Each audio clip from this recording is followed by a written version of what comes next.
اللہ کے نام سے شروع کرتا ہوں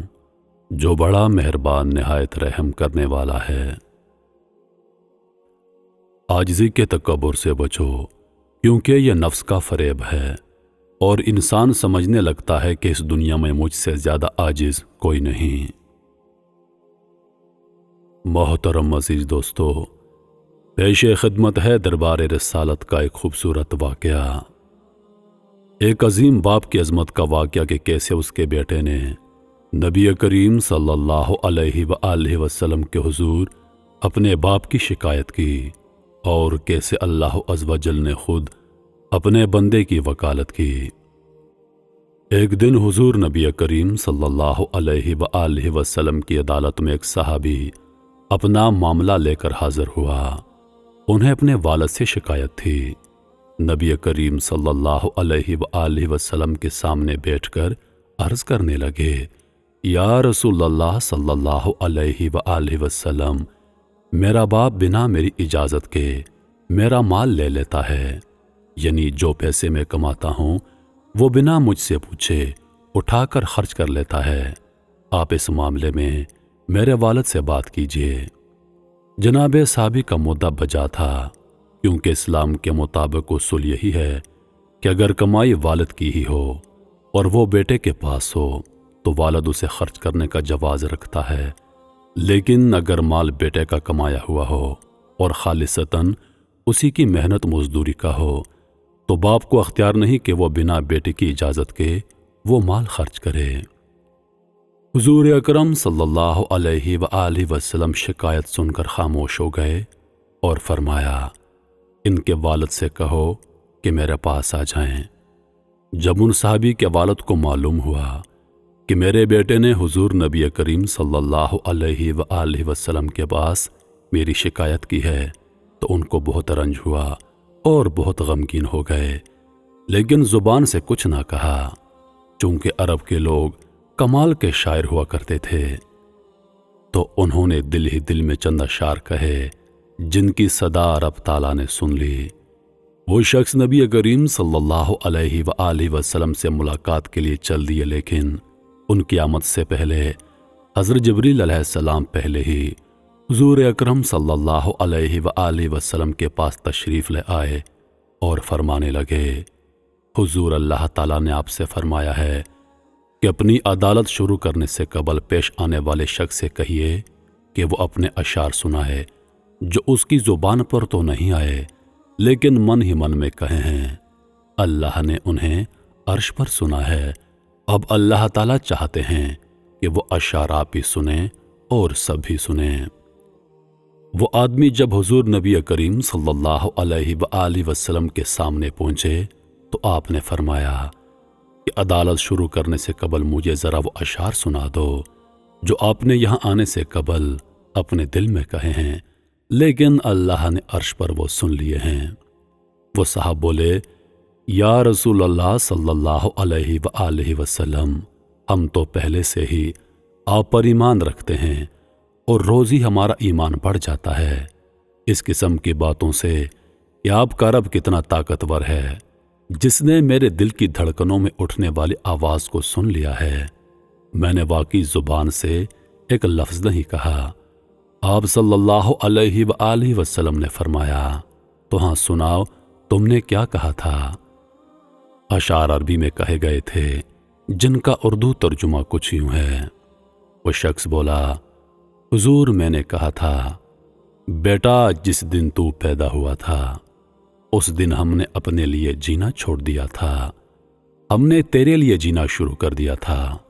تجھے راحت پہنچانے کے لیے تکلیفوں سے ٹکر لی، تجھے گرم رکھنے کے لیے سرد ہواؤں کے تھپیڑوں سے لڑا، تجھے ٹھنڈا رکھنے کے لیے تپتی ریت میں گرم ہواؤں کا سامنا کیا، تجھے سلانے کے لیے ساری ساری رات جاگا، تجھے کھلانے کے لیے اپنا پیٹ کاٹا، تجھے خوش رکھنے کے لیے غموں کو سینے سے لگا لیا،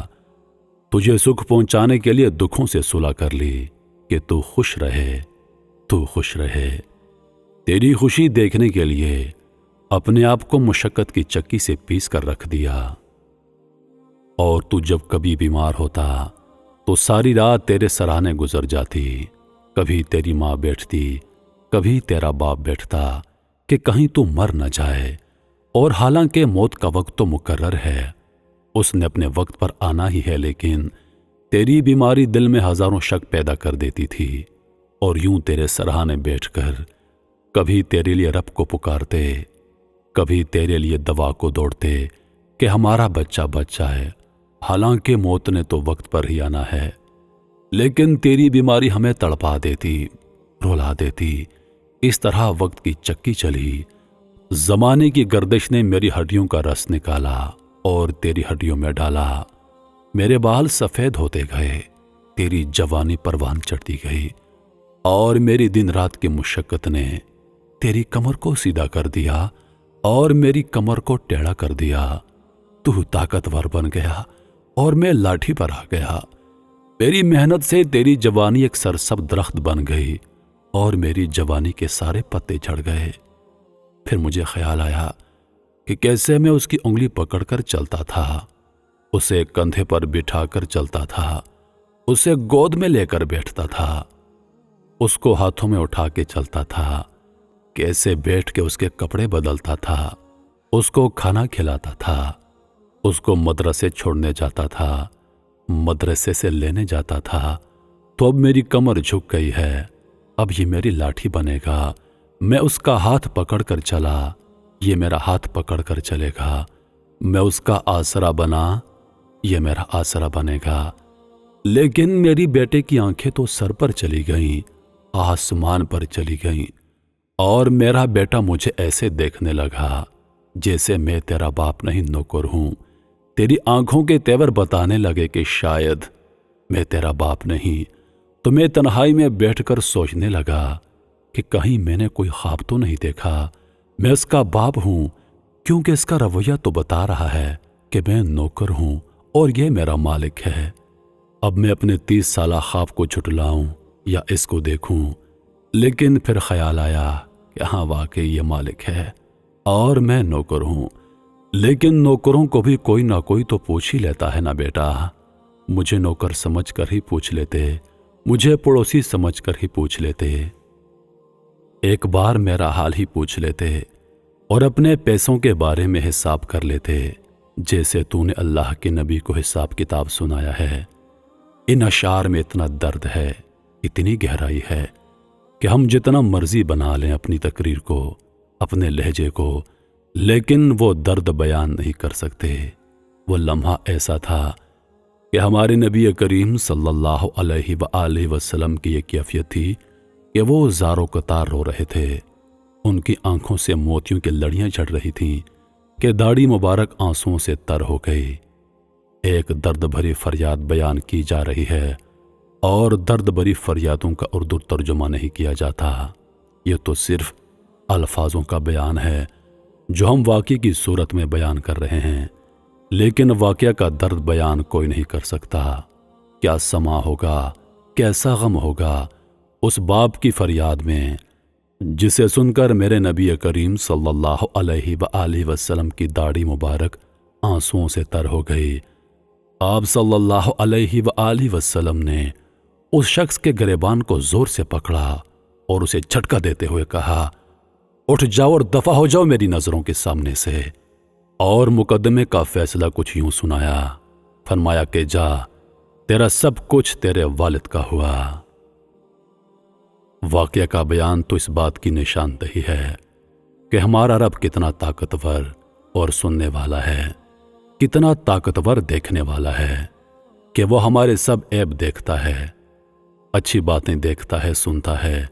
اور ہمیں اجر دیتا ہے، ہماری دعائیں سنتا ہے اور ہمارے عیبوں پر پردہ ڈال دیتا ہے۔ میرے محترم عزیز دوستو، والدین دنیا کی سب سے خوبصورت نعمت ہیں۔ اگر ان میں سے کوئی نہ ہوا تب انسان کو پتہ چلتا ہے،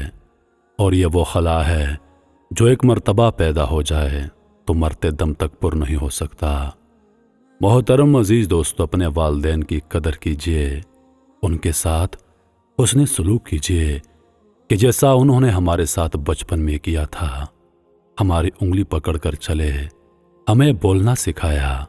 ہمیں جینا سکھایا، خود تکلیفیں برداشت کی لیکن ہمارے لیے آسانیاں پیدا کی، ہمیں پالا پوسا بڑا کیا۔ اب ہمارا فرض بنتا ہے کہ ہم ان کی دیکھ بھال کریں، ان کا خیال رکھیں، ان کی ضروریات کو پورا کریں، کیونکہ بعض مرتبہ والدین اپنی پریشانیوں اور اپنی ضروریات کے بارے میں اظہار نہیں کر سکتے، لہٰذا ہمیں چاہیے کہ ہم ان کی ہر چیز کا خیال رکھیں، ان کا خیال رکھیں۔ عزیز دوستو،